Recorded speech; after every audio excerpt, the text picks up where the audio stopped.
Shalom, everybody. How are you doing? Long time no see. Gee, we haven't met here since I think it was a week ago, Monday night. I think that was the last video that I did. And so happy to see you, including you, Zahava. It was nice to see you yesterday and good to see you again here today. I appreciate it.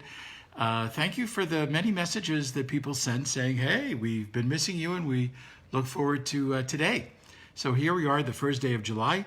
And I want to tell you that tonight or today, for me in Israel, in Efrat, it's tonight, that we are going to be discussing Derech Eretz lessons from both Torah portions, because in Israel we are reading the portion of Balak, and outside of Israel they are reading the double portion of Chukat and Balak. So with this coming Shabbat, we kind of catch up with each other, and beginning with next Shabbat, God willing, we will be on the very same Torah portion each week for, I don't know, maybe until Rosh Hashanah, I think, but I stand dissected. Anyway, so again, here in Israel, it's the portion of Balak, which we'll talk about a little bit, and outside of Israel, it's the double portion, make mine a double, of Chukat and Balak. So I've decided to take 3 lessons from Chukat, 2 Derech Eretz lessons from Balak, adding up to 5, and God willing, we'll be able to do all that within the 30-minute allotted time. Again, thank you very much for all of you who are watching. I really, really appreciate it. So, some of you may be wondering, where was I last Wednesday and last Monday? And you'll keep wondering. Anyway, now I can tell you, last Wednesday night, my wife and I were at a beautiful wedding here in Israel. And this past Monday, we were away for my wife, Rivka's birthday. And we had a wonderful time up in the north in the Galilee, in the Galil. We had a beautiful cabin overlooking the Kinneret, Lake Kinneret, which is gorgeous, beautiful, full, all the way up to the tippy top, which is very exciting. Anyway, so for those 2 reasons, I was not able to produce a video for you, but as many of you that missed me, I want you to know I missed you as well. I missed your comments, I missed your encouragement, and I really appreciated it. So let's take a look at some of the Derech Eretz lessons that we can find here in the portion of Chukat. And so I'm looking in the book of Bamidbar, the book of Numbers, at chapter 19, verse 2. Chapter 19, verse 2. And this introduces us to a very unusual ritual called the ritual of the Parah Adumah, the Red Heifer. The Red Heifer. I'm not on a farm. I had to look this up, and you're going to say, you didn't know this already? I really had to look up and see what gender is a cow or a heifer. And guess what? It's a female. How do you like that? So 10,000 of you are going to say, we already knew that. Thank you. It introduces this ritual of the Parah Adumah, the Red Heifer. The Red Heifer was a way to atone for being in contact with the dead. If you touched a corpse, you were in the same building, the same tent, whatever, same coverage as a corpse, then you needed to have a ritual that would purify you, that would cleanse you in a spiritual way. You didn't have physical cooties or anything, but you needed to be cleansed out of that headspace, if you will, of having been near or even having touched somebody who passed away. So the qualifications of this red heifer, a female, just found out, was that it had to be a female. That's good. It had to be blemish-free, no blemishes. It could have never worked. No yoke could ever have been on it. And it must have had all red hair. Even 2 hairs of a different color would have disqualified it from the ritual of the red heifer. So what happens to this cow? It doesn't have a very good prognosis. This cow is burnt as a sacrifice, and the ashes of the cow are used along with other ingredients to ritually cleanse a person from them being in contact with or having been under the same roof as somebody who is deceased. So, good luck, Elon. What is a lovely Derech Eretz lesson from this? So I'll tell you that in the opening words of the Torah portion, it says, Zot Chukat HaTorah. This is one of the chok in Hebrew, one of the chok category in the Torah. What is a chok? A chok is a law or a ritual that does not have a ready reason for it. In other words, in the Torah, God did not say, oh, and we do this ritual because of. We do it for this particular reason. Anything that we can't really explain logically or rationally. For example, okay, we've convened all the people around this table to find a way to have a better society. So an observant Jew raises their hand and they say, I have a great idea. Let's not mix wool and linen. And everybody around the table goes, yeah, what's that got to do with a better society? Well, it's in the Torah. And it's another example of a chok. I have a good idea to make a better society. Don't eat milk and meat together. Again, everybody around the table would look at you like you're crazy. So a chok is something that doesn't have a readily available, reasonable explanation. It is a way of saying, this is what God said, and we do it because we understand there's a greater intelligence telling us that this has value and purpose, even though we don't necessarily know what it is. So there's an interpretation that says that even the all-wise King Solomon, he said that even the reason or the rationale for this idea of burning the ashes of the red heifer, mixing along with other ingredients, that it should cleanse somebody who touched or was in the same area as a corpse, even he didn't understand it because it has one more layer, which is a, what'd you say? So the other layer is that the Kohen, the functionary in the temple, who was dealing with the red heifer and dealing with the ashes and dealing with the mixture and sprinkling it on the person who was in touch with the corpse or under the same roof with the corpse, the Kohen becomes contaminated with the same ingredients that cleanse the person. Okay, that's called a chok. It's written. There's a higher intelligence about it. We trust it, and it was done. As far as I remember, there were about nine red heifer kinds of sacrifices that were done over the history of the Jewish people until the destruction of the Second Temple. But I'm not clear if this red heifer ritual was done in the Second Temple. It could have been. Maybe it was only done in the first. I'm not sure. If you're sure, you can let me know.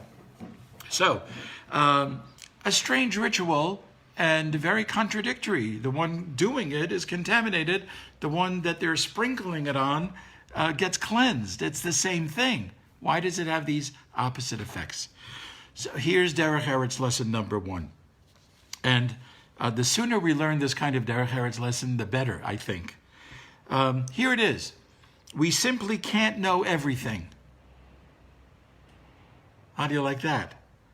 Not only that we can't know everything, we won't know everything. Not just in the Torah, but other things as well. Not everything is clear. Not everything is understood.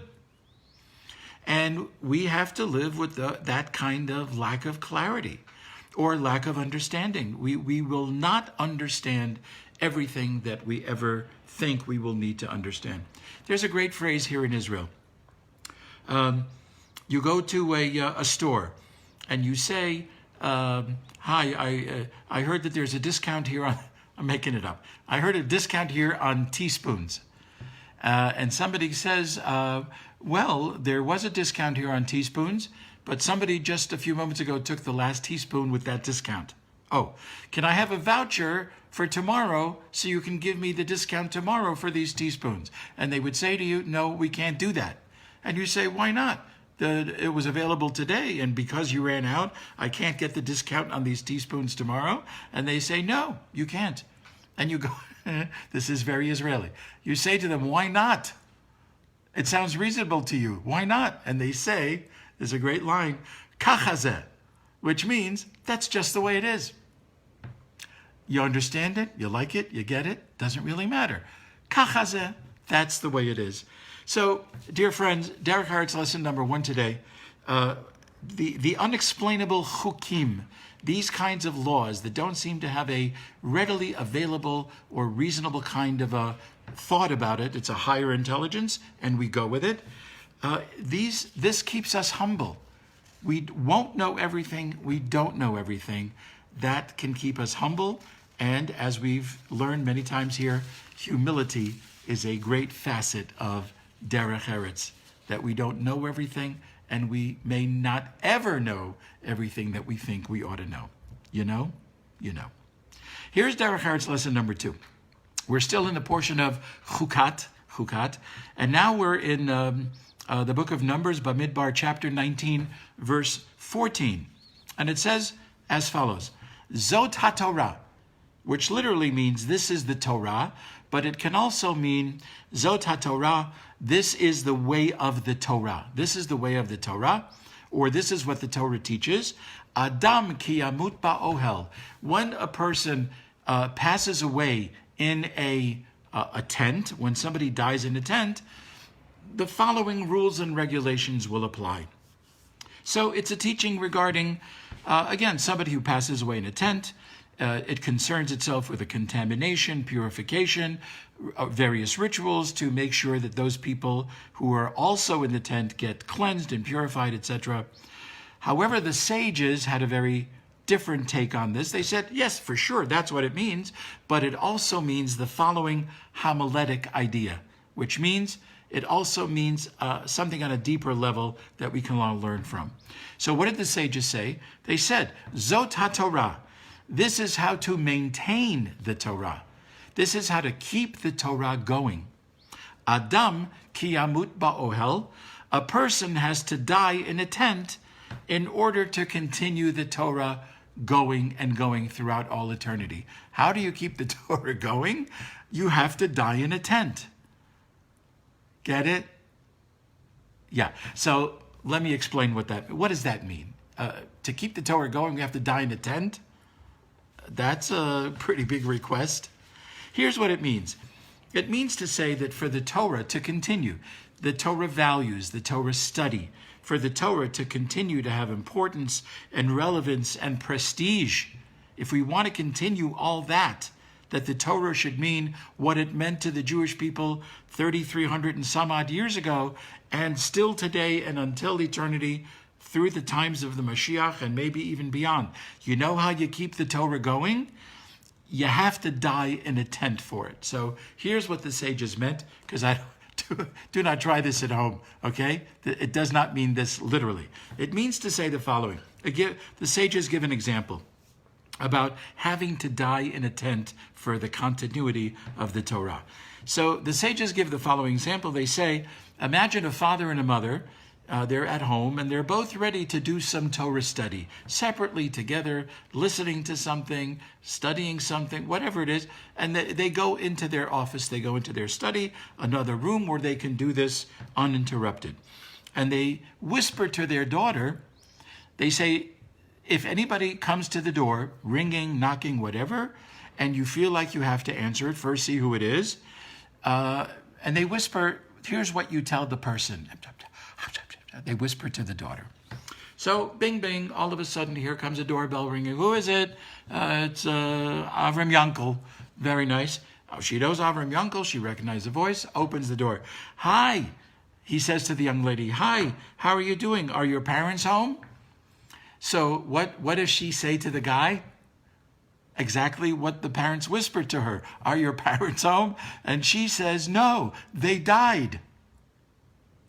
They died. Did they really? And the answer is, of course not. But they wanted to be as unavailable to interruptions as a dead person is. They wanted to be that unavailable. So what's the Derech Eretz message? The Derech Eretz message, in my estimation, my dear friends, is that spiritual matters, like Torah study, they need sacred time. They need time to devote to it, time to dedicate to it. When you're in prayer, but you're holding your iPhone, it's not exactly sacred because you're interrupting and interruptible. when you're praying, when you're studying, when you're taking an inventory of your spiritual life. And people can interrupt you whenever they want to. It's not dedicated time. It's not sacrosanct. It's not sacred. And I think that's the Derech Eretz lesson of this idea, that when it comes to spiritual matters, unless there's, God forbid, some kind of an emergency, parents often say, unless you're bleeding, please don't interrupt me, that kind of thing. Spiritual matters need dedication. They need the door locked sometimes. They need absolute devotion. And we need to be as unavailable to others when we do sacred things as the deceased are unavailable. So that's the message that our sages give us about having very, very sacred time in order to be able to continue our Torah study, our prayers, our important values of the Jewish people, things that give the Jewish people prestige through the Torah study that is learned. And I think it's very true for any religion.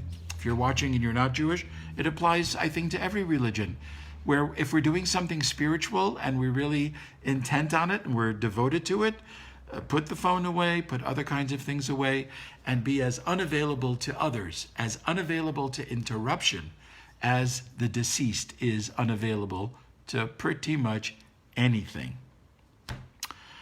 Okay, here's Derech Eretz lesson number 3, and it involves Miriam. Miriam. Now, here we are in chapter 20 of the book of Numbers, the book of Bamidbar, chapter 20, verses 1 and 2. A very interesting thing happens here. Without telling us, the Torah jumps in its narration 38 years.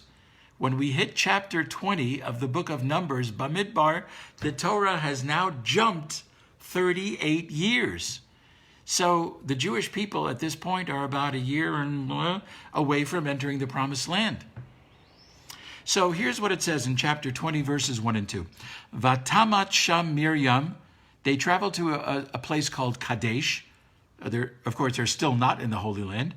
They traveled to a place called Kadesh. Vatamot sham Miriam. Miriam died there. Miriam is the sister of Moses and Aaron. Vatikaver sham. And she was buried in Kadesh. So she died and she was buried in Kadesh. Then the verse continues, Velo haya mayim la'eda. There was no water available for the people. Vayikalu al Moshe v'al Aaron. And the nation, they're thirsty, I guess. No water. They ganged up on Moses and Aaron. Imagine that they ganged up on them because there was no water. So, again, the verse tells us Miriam died there. The verse says Miriam was buried there. But, there's something lacking in this description. And then we move on to something. When Moses and Aaron die, there are several verses that talk about how it affected the nation. They cried. They cried for 30 days. Then they moved along. But they had this period of mourning. They had this period of giving the honor to the deceased, whichever one it was. And that mourning really weighed emotionally heavy on the people for a month. Here, what did we just read? Miriam died, she was buried, and the people ganged up because there was no water. Do you see what's missing? There's a lot of sensitivities missing. Nobody's crying. Maybe they did. It's not recorded. There's no recording of the people having an emotional outpouring about Miriam. But we do know that once she died and was buried, there is no water. So this is how our commentators connect these verses and this idea of no water. Say our commentators, they didn't cry. What is tears? Tears, what are tears? They're water. They didn't cry. There's now no water for them. What's the connection? They had water for the last 38 years because of the miracle of Miriam's well. Through the merit of Miriam, there was a well that followed them for the last 38 years. What did the well do? It overflowed. It gave a drink. The well overflowed so much that it created canals between tribes. Tribes are too far away. They could go in a canal and get to the other tribe.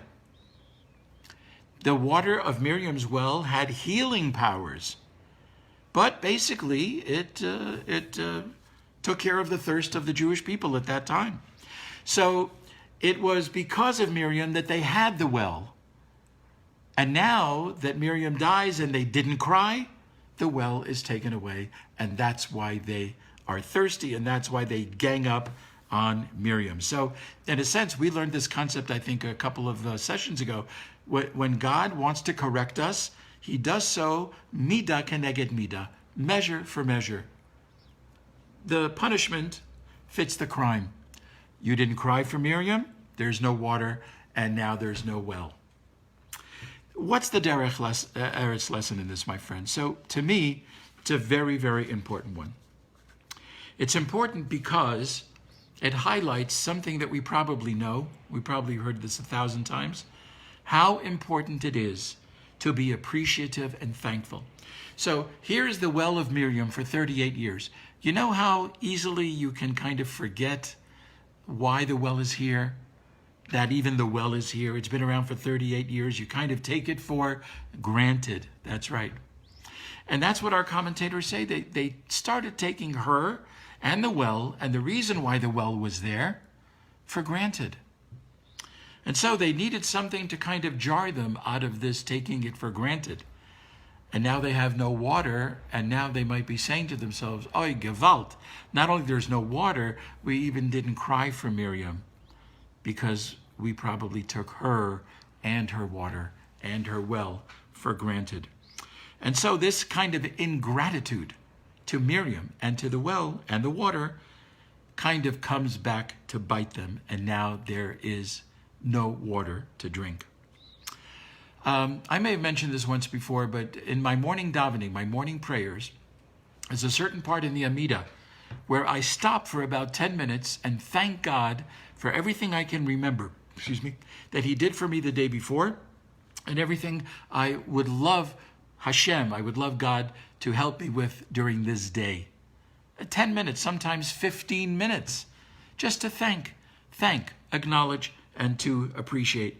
My dear wife Rivka does many of these gratitudes during the day. Sometimes I'll say something to her and she'll interrupt me and she'll say, just do me a favor, I just need a few more minutes. I'm doing my 100 gratitudes. 100 gratitudes. That's an amazing thing. And here's the deep lesson about gratitude, appreciation, acknowledgement. The lesson is, besides the Derech Eretz lesson of being appreciative and acknowledging and thankful for everything that we have, and grateful for things that we were spared, even. A great lesson that emerges is that we hear this from our sages all the time. The more we appreciate that we were given, the more we'll be given to appreciate. I'll say that again. Why not? The more we appreciate what we have been given, the more God will give us what to appreciate. So it's not only a good thing, it's a kind of an investment. It's an investment in God saying, these people are good, gracious, kind, nice, acknowledging, appreciative people. Let me give them more stuff so they can appreciate me and what they have even more. Very, very important. Fourth Derech Eretz lesson of the day is from the next portion called Balak, which we are reading here in Israel by itself, the portion of Balak. Outside of Israel, it's the second of a double portion, Chukat, and now Balak. So, I see we don't have a whole lot of time because I'm teaching. I'm teaching. Balak, he's the king of Moab, not a nice guy. He feels in mortal danger after the Israelites vanquished the two kings of the Amorites, Sichon and Og. They are now vanquished. The only thing that was standing between the Israelis coming and conquering was Sichon and Og and the Amorites. They've been defeated. Moab is now worried. They're very vulnerable. The king of Moab. What do we do now? We're a young country. We don't have a lot of weapons. We're very vulnerable. We're defenseless. So Balak, the king of Moab, says, aha, I know that there's somebody called Bilam. Bilam, the great prophet. Our sages teach us that Bilam was on the level of prophecy of Moses. It was different, but it was that kind of a level of prophecy. So Balak, the king of Moab, defenseless, they're very vulnerable. He hires Bilam to curse the Jews because he knows that Bilam has the gift of speech. He knows exactly what words to put together, to put a kibosh on things, to curse things, to make sure that nothing goes right. Hey, Bilam, come, let me give you a few barrelfuls of cash for you to curse the Jewish people. Throughout the entire Torah portion of Balak, it's interesting. Bilam and Balak go on top to different mountains. They see the wide nation of Israel below them. And, well, what can you do? Many are the desires of people, but the will of God will always prevail. So Bilam, he wants to get up and curse the people. There's a lot of money riding on this. The only problem is that the will of God will prevail, and he just can't seem to get the words to curse. He just can't seem to do it. So we've taken lessons 4 and 5, Derech Eretz lessons 4 and 5, from this portion of Balak, and here's number 4. One of the things that Bilam says at the top of a mountain, which sounds like a curse, but could be interpreted as a blessing. The curse is, he's there, Bilam, the great prophet, Hein am levadat yishkon. He says, this is a nation that will dwell alone. Uvagoyim lo yitchashav. And among the nations, they will not be considered. Nobody will care about them. Nobody will know anything about them. People will be apathetic about the Jewish nation. That's what he says. It's a nation that will dwell alone, and the rest of the nations of the world won't even care about them. So you may be saying, hey, he was pretty accurate, huh? How often do the Jewish people, the nation of Israel, how often have we felt alone? Right? That's not news. Very often happens still today.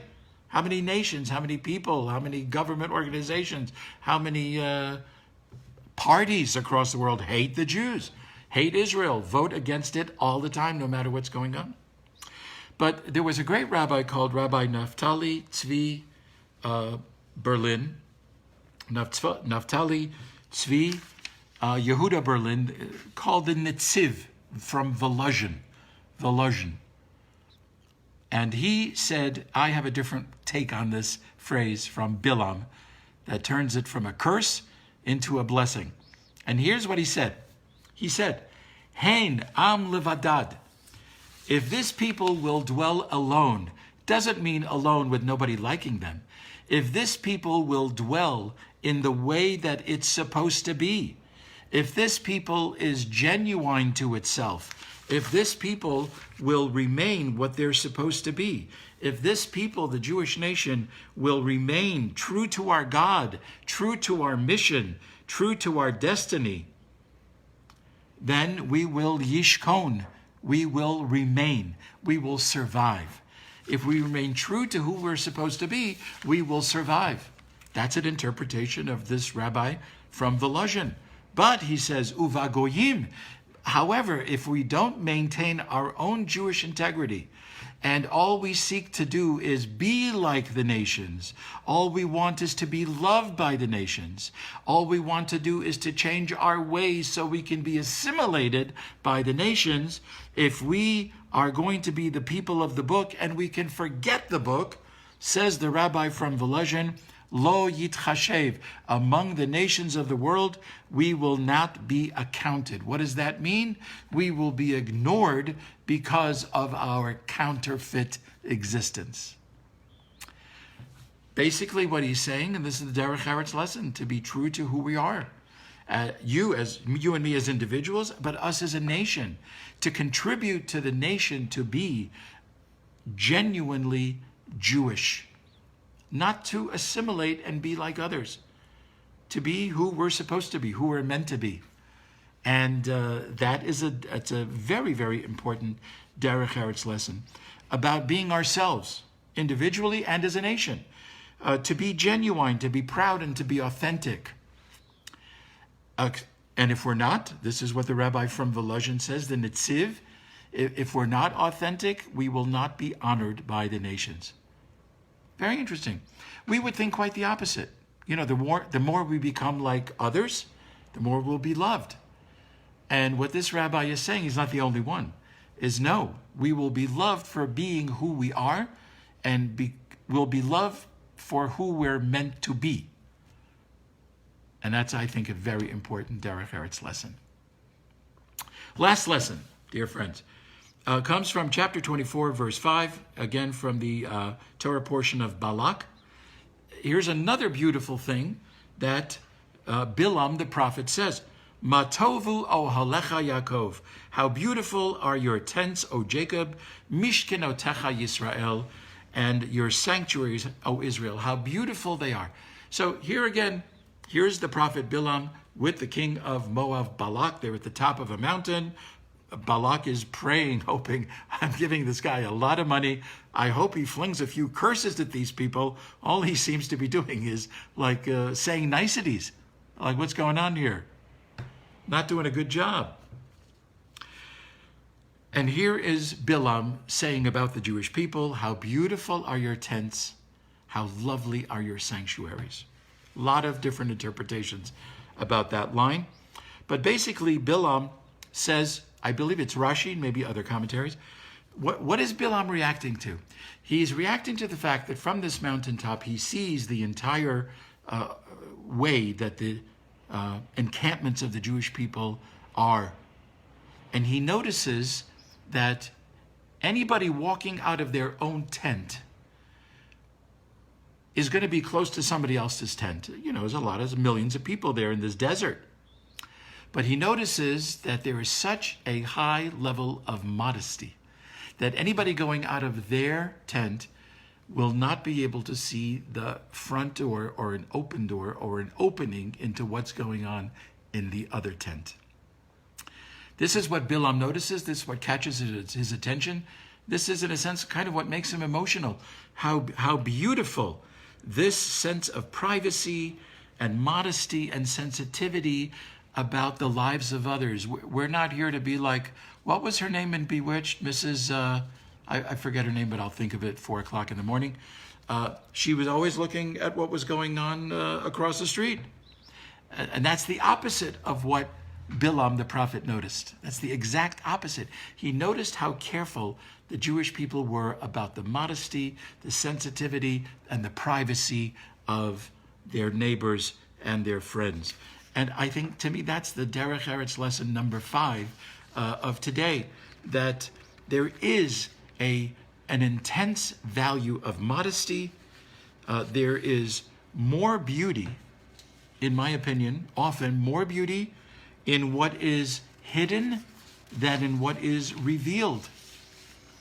And I think Bilam hit on a hallmark of the traditional Jew. It's not every traditional Jew, but many. The hallmark of a traditional Jew, where we're dressing modestly, not ostentatious, covering more than exposing. It is said in the Talmud that the Jewish people have 3 character traits. One of them is a sense of shame. One of them is a sense of embarrassment. That the Jewish people have a sense of when they've crossed the line, and crossed the line into immodesty. And not everybody has it, but it's a value. It's a value, and an important one. A sense of what's proper, what's improper. Modesty in dress, modesty in the way we talk, modesty in the way we behave. I'll tell you this, and I think with this we'll close because I'm way over the time here. Face masks, right? The face masks we've been wearing. It's interesting to me that even with a face mask that covers the majority of the area of the face by which we judge somebody's beauty, right? Oh, look at those eyes. What a beautiful mouth structure. Look at the cheeks. It's all hidden.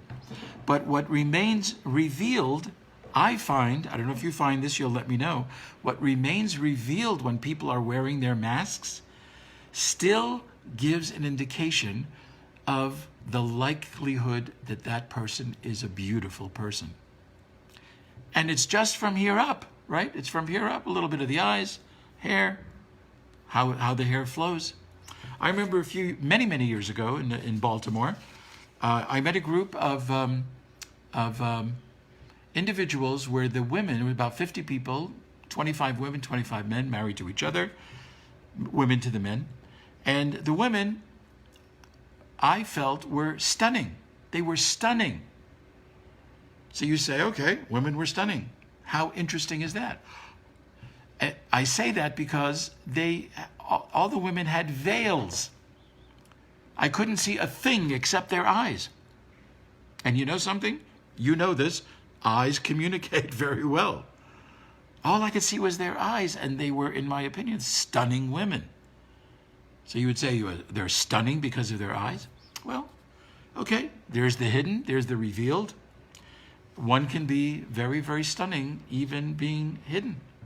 That's my lesson for today. Just want to close with this. I remember reading a report about it 20 years ago. 500 public schools in America decided to have rules of modesty in terms of how the boys and the girls dress in their schools. They had a list of regulations that would equal what we would call an Orthodox Jewish list of how to dress. These are 500 public schools. Thank you for not asking me, did that 500 dwindle down to 20, or did that 500 become 1,500? Don't know. But I find that amazing. These were not Jewish day schools. These were public schools whose principals and administration felt there's got to be a line somewhere. And I think that's a very important Derech Eretz lesson, my dear friends. So that's the fifth lesson for today. Thank you, Mrs. Kravitz. Thank you, my sister Sue, for remembering who that person was who always looked at Samantha and Darren, or Durwood, whatever his name was. Modesty, tzniut, called in Hebrew, modesty, a sense of what's proper, what's not proper. Thank you so much, dear friends, for joining me today. I really, really appreciate it. God willing, we'll see you again on Monday, 8:30 p.m. Israel time, 1:30 p.m. Eastern Daylight Time in America, and adjust the time accordingly wherever you are. Thank you so much. I wish you a great week. Couple of days. It's Erev Shabbat. Wish you a Shabbat Shalom. Just take care, everybody. Be well. Stay healthy. And thank you again for joining me tonight. Bye-bye now.